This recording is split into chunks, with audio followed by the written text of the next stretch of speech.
नमस्कार दोस्तों, welcome back to your own channel wealth saga. Burger King के IPO में क्या हुआ दोस्तों, बहुत ही इंपॉर्टेंट लेसन है, बहुत ही इंपॉर्टेंट लर्निंग है इस इंपॉर्टेंट वीडियो में। दोस्तों, बर्गर किंग का जब आईपीओ लॉन्च हुआ, लोगों ने कहा ये करोड़पति बनाएगा और उसने बनाया भी। उसके बाद ये स्टॉक डेफिनेटली अपर सर्किट्स में जाने लगा, मार्केट में एकदम फ्यूरोर मच गया, मार्केट में एकदम कोहराम मच गया कि ये स्टॉक आपको अरबपति बनाएगा। एकदम से लोअर सर्किट लगा और अभी आपके पास न्यूज़ आ रही हैं, रिटेल निवेशक फंसा, रिटेल निवेशक बर्बाद हुआ, बर्गर किंग का स्टॉक आपको कर देगा बर्बाद। तो दोस्तों, इस प्रकार की न्यूज़, इस प्रकार के सेंटीमेंट से बचना है। इस इंपॉर्टेंट वीडियो में हम लोग ये भी सीखेंगे कि बर्गर किंग के स्टॉक में क्या करना है। ऑफ कोर्स ये तो आप सीखेंगे ही, जानेंगे ही, आपको क्या करना है ये हम लोग समझेंगे ही। प्लस हम लोग ये भी समझेंगे कि आगे आने वाले फ्यूचर आईपीओज में आपको कैसे प्ले करना है। बहुत ही इंपॉर्टेंट लेसन है, बहुत ही इंपॉर्टेंट लर्निंग है इस वीडियो में, क्योंकि दोस्तों मार्केट विल स्टे हियर, हम लोग भी यहीं पर ही हैं। लेकिन जो लर्निंग है उसको अगर आप कैरी फॉरवर्ड करेंगे तो आप अच्छा खासा पैसा बना पाएंगे मार्केट से। इस वीडियो को अपने फ्रेंड्स के साथ शेयर करें जो लोग स्टॉक मार्केट या फिर इन्वेस्टिंग करते हैं इन अलाइड एरिया। तो मेरे हिसाब से दोस्तों this video is going to be very important. अच्छे से देखो, समझो बर्गर किंग के स्टॉक में क्या करना है, खरीदें, किस प्राइस पे खरीदें और अगले आने वाले फ्यूचर आईपीओज को कैसे प्ले करें, इस वीडियो में हम लोग समझेंगे। पहली बार इस वीडियो पे आए हैं हमारे चैनल पर, चैनल को सब्सक्राइब नहीं किया, सब्सक्राइब करें, बेल आइकन को प्रेस करें ताकि आपको रेगुलर अपडेट्स मिलती रहें in future as well. So without wasting any further time, let's begin. दोस्तों, बर्गर किंग के स्टॉक में क्या तबाही होने वाली है रिटेल निवेशक की, उसको समझने से पहले एक बार क्विकली बर्गर किंग की टाइमलाइन पे जाते हैं। बर्गर किंग का आईपीओ अभी रिसेंटली ही लॉन्च हुआ था, ज़्यादा समय नहीं हुआ है, एक हफ्ते की बात है। आईपीओ प्राइस था उसका 60 रुपीज़, 60 रुपये का स्टॉक। कंपनी ने सोचा कि ये स्टॉक मेरे हिसाब से 60 रुपये एक रीजनेबल वैल्यूएशन है, ना ही महंगा है ना ही सस्ता है, हमारे प्रमोटर्स को कोई लॉस नहीं होगा, 60 रुपये एक रीजनेबली गुड वैल्यूएशन है। ओके, कोई बात नहीं। आईपीओ लॉन्च हुआ, अच्छी खासी मार्केट में मैडनेस है, लिक्विडिटी है, समझ में आता है, लोगों ने खरीदा। और पहले दिन जब लिस्टिंग हुई 14 दिसंबर को, तो लिस्टिंग होती है 112 रुपए पर। That is 87% gain on the very first day. लेकिन रिटेल निवेशक को तो लालच है, उसने बुक नहीं किया, कोई गलती नहीं है। There is no harm in waiting for the first day, no harm. मैं भी वेट करूंगा, आपकी जगह मैं भी होऊंगा, मैं भी वेट करूंगा। लेकिन सेकेंड डे क्या होता है, 15 दिसंबर, 20% का अपर सर्किट, लालच घुस गया दिमाग में कि अभी तो स्टॉक और भागेगा, अरबपति बनाएगा। मार्केट में अगले दिन वीडियोस पढ़ना शुरू हुए, चैनल्स पे न्यूज़ कवर होना शुरू हुई कि ये स्टॉक भी अरबपति, करोड़पति, अरबपति बनाएगा। ओके, अगला दिन होता है 16 दिसंबर, मार्केट में मैडनेस, मार्केट में लिक्विडिटी, लोगों का पागलपन, लोगों के अंदर का दिमाग का करोड़पति जाग गया और 20% का अपर सर्किट फिर से लगता है 16 दिसंबर को। एक स्टॉक जिसकी वैल्यू 60 रुपए कंपनी ने आकी, वो स्टॉक ऑलमोस्ट डबल होकर के लिस्ट हुआ। उसके बाद 2 दिन से अपर सर्किट लग रहा है, लोग कंपनी के फंडामेंटल्स ही भूल गए। अभी मैं कंपनी के फंडामेंटल्स अगर आपको दिखाऊंगा तो आप चौंक जाएंगे कि ये जो मूवमेंट हुआ है ये ऑपरेटर ड्रिवन नहीं है तो क्या है। लेकिन मार्केट को समझने में ज़्यादा समय नहीं लगा। Market is supreme. 17 दिसंबर 20% का अपर सर्किट चेंज हुआ 10% पे, और 10% मॉर्निंग में ओपनिंग सेशन में स्टॉक फिर से 10% के अपर सर्किट पर हिट हुआ। लेकिन मार्केट को ये बात पता थी, जो कि रिटेल इन्वेस्टर आंखों में पट्टी बांध करके बैठ जाता है, कि ये स्टॉक अपने फंडामेंटल से बहुत ऊपर निकल गया है और अभी इस स्टॉक से प्रॉफिट बुक करने का समय आ गया है। रिटेल निवेशक के दिमाग में, रिटेल निवेशक का दिमाग जो कि करोड़पति और अरबपति की तरफ घुसा हुआ है, उसने ये चीज़ सोची ही नहीं। अल्टीमेटली क्या हुआ, स्टॉक में लगा 10% का लोअर सर्किट और 2 दिन से लोअर सर्किट लग रहा है। रिटेल निवेशकों को उससे एग्जिट ही नहीं मिल पा रही है। इससे पहले कि हम लोग ये जाने कि क्या बर्गर किंग का स्टॉक हमें लेना चाहिए और किस लेवल पर लेना चाहिए, क्या लेना चाहिए भी कि नहीं लेना चाहिए, और जो रिटेल निवेशक उसको लेकर के बैठे हुए हैं क्या वो इससे एग्जिट कर पाएंगे, पहले क्विकली एक बार बर्गर किंग के स्टॉक के फंडामेंटल्स की तरफ नजर डालते हैं। बर्गर किंग का स्टॉक जिसकी प्रॉफिटेबिलिटी हर साल गिरती चली जा रही है, -71 करोड़ का लॉस, -82, -38 पिछले फाइनेंशियल ईयर दैट इज 1920 में -76 का लॉस। प्रॉफिट की बात ही नहीं हो रही है, प्रॉफिट तो कहीं दिख ही नहीं रहा है। आप देख सकते हैं there is no profit, it's just loss, all in minus. तो अर्निंग पर शेयर क्या आ रहा है, -2.71, -3.10, -1.44, -2.7। जो कंपनी प्रॉफिट में ही नहीं है उसमें लगातार 20% के अपर सर्किट लगने का मतलब क्या है? It is being driven. किसी को ये स्टॉक थमाया जा रहा है, पकड़ाया जा रहा है कि आप पकड़ लें, मैं तो निकल ही जाऊंगा, आप पकड़ लें, और जो जो पकड़ता चला गया वो इसमें फंसता चला गया है।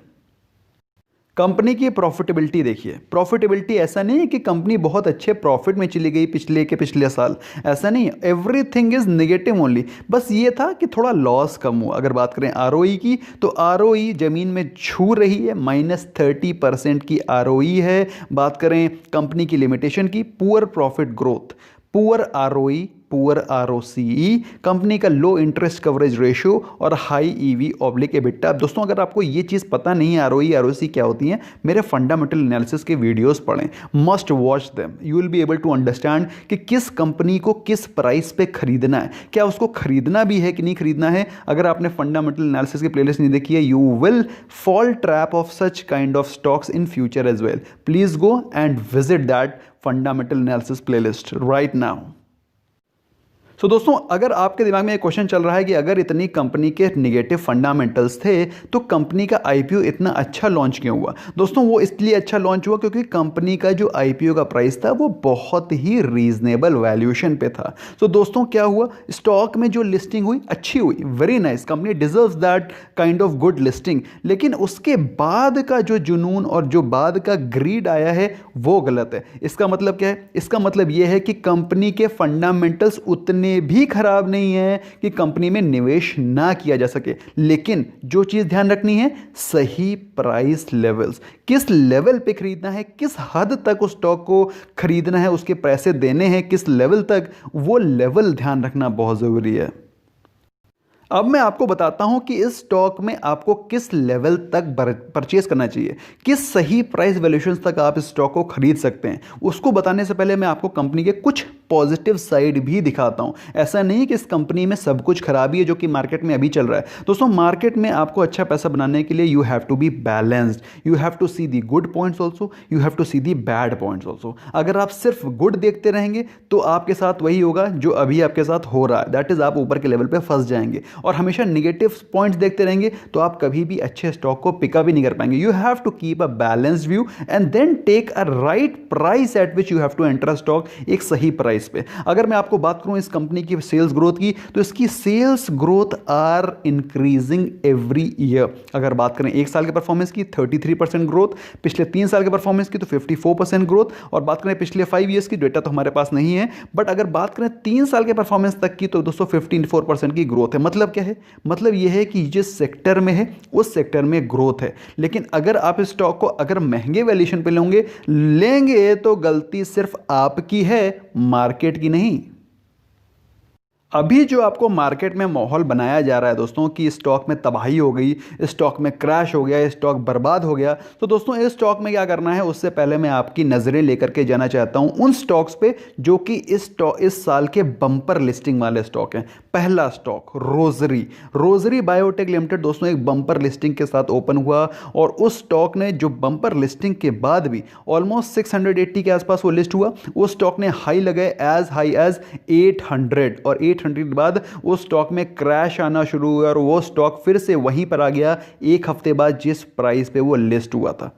एग्जाम्पल नंबर 1, मतलब जिस प्राइस पे वो लिस्ट हुआ था वहां से प्रॉफिट बुकिंग आई और वो स्टॉक फिर से वहीं पर आ चुका था। भूलो नहीं, याद रखो, सीखो, भूलो नहीं, ये चीजें भूल जाओगे आगे भी गलती करोगे। Happiest mind, bumper listing, bumper subscription के बाद, अच्छी लिस्टिंग के बाद अच्छा खासा अपमूव, उसके बाद ये स्टॉक धाराशाही हुआ और उसी प्राइस पर आ गया जिस प्राइस पे ऑलमोस्ट जिस प्राइस पे उसकी लिस्टिंग थी उससे भी नीचे, और अभी स्टॉक में अच्छा खासा अपमूव है। 300 रुपए तक ये स्टॉक आया और अभी किस प्राइस पे चल रहा है? 20% के मुनाफे पे। तो सही स्टॉक में सही प्राइस पे एंटर करना जरूरी है, इस बात को ध्यान रखना भी बहुत जरूरी है। ये तो था दूसरा एग्जाम्पल। तीसरा एग्जाम्पल दिखाता हूं, रूट मोबाइल। बहुत बम्पर पैसा बना, बहुत अच्छी लिस्टिंग के बाद स्टॉक लिस्ट हुआ ऑलमोस्ट 700 रुपए के आसपास। वहां से सीधे गया स्टॉक 900 950 के आसपास। करीब 1000 की लिस्टिंग के बाद, मतलब ऑलमोस्ट 50% की जंप के बाद स्टॉक में करेक्शन आना शुरू हुआ। स्टॉक वापस आ गया उसी प्राइस रेंज पे जहां पर वो लिस्ट हुआ था। तो कहने का मतलब क्या है, क्या ट्रेंड समझते हो? आपको यह समझना है कि जो स्टॉक जिस प्राइस पे लिस्ट हुआ है उस पर दीवानगी नहीं दिखानी है। It is going to come back to almost its listing price again. आप देखिए, आपको मैंने 3 एग्जांपल दिए हैं। पहला एग्जांपल रूट मोबाइल, दूसरा एग्जांपल हैप्पीएस्ट माइंड्स, तीसरा एग्जांपल रोजरी बायोटेक। दोस्तों ये सारे के सारे एग्जांपल आपको दिखाते हैं कि ये स्टॉक वापस अपनी लिस्टिंग प्राइस के आसपास आएंगे और उसके बाद ये अप मूव दिखाना शुरू करेंगे।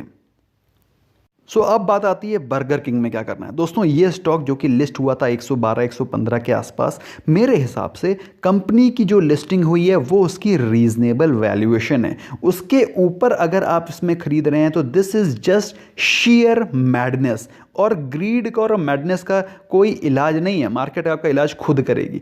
तो 2 दिन के अपर सर्किट के बाद एक बार लोअर सर्किट, दूसरा लोअर सर्किट, सारे पसीने छूट चुके हैं। दोस्तों अगर आपको इसमें फ्रेश इन्वेस्टमेंट करना है, मेरी राय तो ये है इसको 120 115 से पहले नहीं लेना। और बिलीव यू मी ये स्टॉक इस प्राइस लेवल पे आएगा। और अगर नहीं भी आता है तो एटलीस्ट मैं तो उसको बाय नहीं करूंगा। आपकी मर्जी है, आप ले सकते हैं अपने इन्वेस्टमेंट एडवाइजर से डिसीजन लेकर के, एडवाइस लेकर के ही इन्वेस्ट करें। मैं अगर मैं आपकी जगह पर हूंगा तो I will not prefer to buy it above its listing price। मैं भी 112 के नीचे ही खरीदना प्रेफर करूंगा, बहुत ज्यादा 120 रुपए तक, not above that। In case if you want to buy, मेरा सजेशन तो बस यही रहेगा कि आप लोग इस प्राइस का वेट करें। मेरे हिसाब से ये प्राइस आएगा और इसके बाद इसमें एक सेक्युलर रैली आएगी, एक होलिस्टिक रैली आएगी। कंपनी के परफॉर्मेंस को बेस करते हुए इसमें एक सही बायर्स इमर्ज होकर के निकलेंगे, तब आपको इसमें पार्टिसिपेट करना है rather than this mad run. और दोस्तों ये स्टोरी सिर्फ बर्गर किंग तक ही नहीं थम जाती है, आगे फ्यूचर में आने वाले आईपीओज में भी आपको यही चीज़ ध्यान रखनी है, यही सेकुलर ट्रेंड आपको ध्यान रखना है। अदरवाइज हर बार आप यहाँ पर खरीदेंगे और यहाँ पर खरीदेंगे, फिर फंसते हुए नजर आएंगे और आपका पसीना छूटेगा। अगर बात करें बर्गर किंग के आईपीओ की, तो दोस्तों बर्गर किंग के आईपीओ में भी अच्छी खासी लिस्टिंग के बावजूद भी जो ये 157 का प्राइस चल रहा है, ये सिर्फ पागलपंती और मैडनेस के कारण पहुंचा है। अदरवाइज इसकी फेयर वैल्यूएशन लिस्टिंग गेन पे ही आ गई थी। According to me the best price to buy a Burger King would be that price only, or maybe somewhat near, maybe 112 to 120 is a reasonable price to buy a Burger King in case if you want to invest for long term। तो दोस्तों ये था मेरा opinion. अगर आपको मेरी opinion से कुछ सीखने को मिला, you can let me know in the comment section. अगर आपने बर्गर किंग में इन्वेस्ट कर रखा है तो आपके क्या ओपिनियन है, you can let me know in the comment section. और बर्गर किंग में अगर आप इन्वेस्ट करना चाहते हैं सो किस प्राइस रेंज में आप चाहते हैं आगे आप बर्गर किंग में इन्वेस्ट करें, please do let me know your opinion in the comment section. They are very, very valuable. Thank you so much for giving me precious time. I hope you learned something new. Bye bye for now.